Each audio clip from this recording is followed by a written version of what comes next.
no idea how to get the freaking slide off this thing.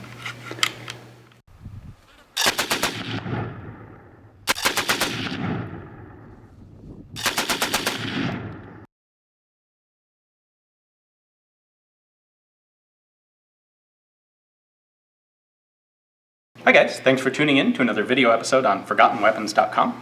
I'm Ian, and I'm here today at the Scottsdale Gun Club, which has generously allowed us to make use of their facilities and their range.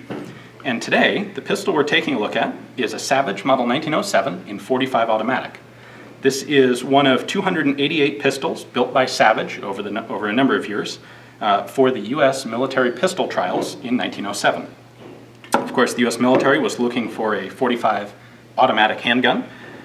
We're all familiar with the Colt 1911 that was the ultimate winner of those trials, but Savage was one of the leading contenders as well. Now at the beginning there were 6 or 8 different pistols submitted, and they went through a number of trials, and most of them dropped out. The top 3 contenders at the end of the main trials were the 1911, or the Colt I should say, this Savage, and the Luger. The U.S. Army had decided to take the top 2 contenders to full-scale troop trials. They wanted 200 examples of each of the top 2 contenders that they could issue out to a group of troops for further experimenting. And Colt provided 200 pistols. DWM, who made the Luger, declined. They had just received a large contract from the German military, and they weren't really interested in changing all of their tooling to .45 for an order of just 200 guns. So instead, number 2 place went to the Savage. So the Savage company made up 200 of these, and they were sent out for troop trials, and unfortunately they didn't do all that well. They had a lot of broken parts, they did suffer some malfunctions, and as we all know, ultimately Colt won the contract. However, the 200 pistols, in addition to 88 more that were built along the line, were eventually sent back to Savage for refurbishing and sale to the civilian market. So these are still around, believe it or not. This is basically a scaled up .32 automatic with a few changes. You can see there's a grip safety in the back. That's one of the military requirements. It does have a lanyard loop. It has, like the .32, it does have a mag release in the front that can be operated by the pinky finger. The magazine holds 8 cartridges in a double stack. That was one point in Savage's favor compared to the 7 rounds that the Colt held. Interestingly, this is just kind of neat, the lanyard loop folds up inside the magazine well if you don't want to use it. That's just kind of cool. It does also have a manual slide lock. If I can. There we go. That's a feature that is not in the small Savage. So let's go ahead and take this apart a little bit. Take a look at the internals. It does disassemble very much like a .32 caliber Savage. We're going to take the breech block here and rotate it about 45 degrees and then 90 degrees counterclockwise, at which point the breech block comes out of the pistol.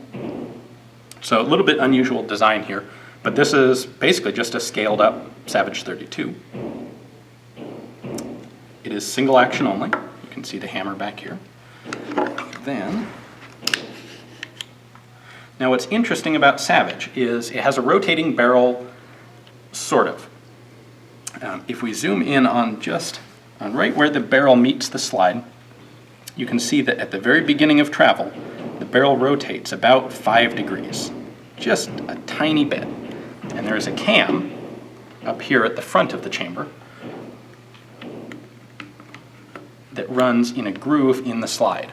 So technically speaking, when you fire this pistol, it is locked, but only for a very, very brief moment. As soon as the slide starts moving back, the barrel rotates and unlocks. So it's kind of in a gray zone between a delayed blowback recoil-operated pistol and just a straight blowback automatic. These had a reputation for being a bit rough to shoot, despite being fairly large and heavy. There isn't that much mass of the actual reciprocating parts. And they did, with the military, they did break more parts than they should have.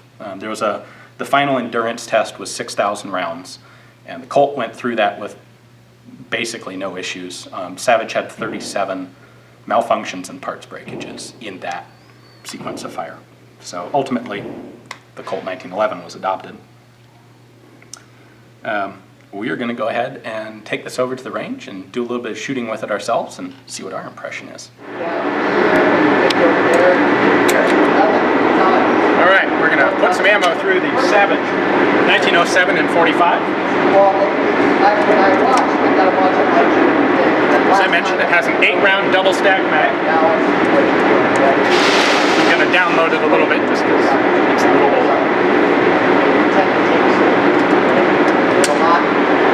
One of the other complaints in the Army testing was that the grip is relatively vertical, which some of the soldiers who tried it didn't like. So we'll see what we think.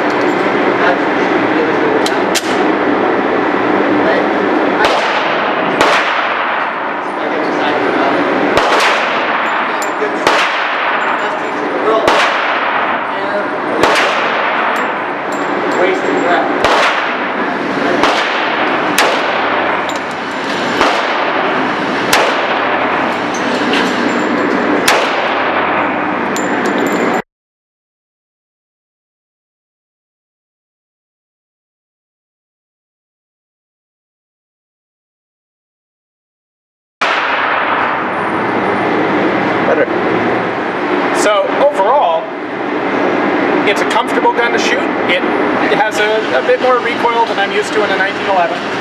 I'm not sure if that's because I'm a little unfamiliar with it or because it does actually kick a little bit harder. The sights are absolutely tiny, which I found a little bit surprising given the bulk of the rest of the gun. And the trigger pull is fairly stiff. It's definitely a military pistol. Shoots pretty well to point of aim though, and enjoyable. Let's do a couple more rounds.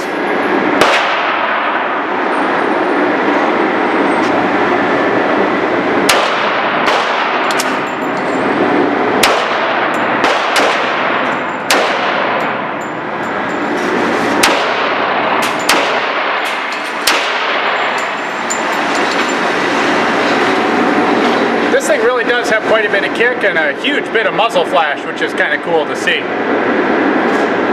Thanks for watching, guys. I hope you've enjoyed it. Check back into Forgotten Weapons for more experimental pistols.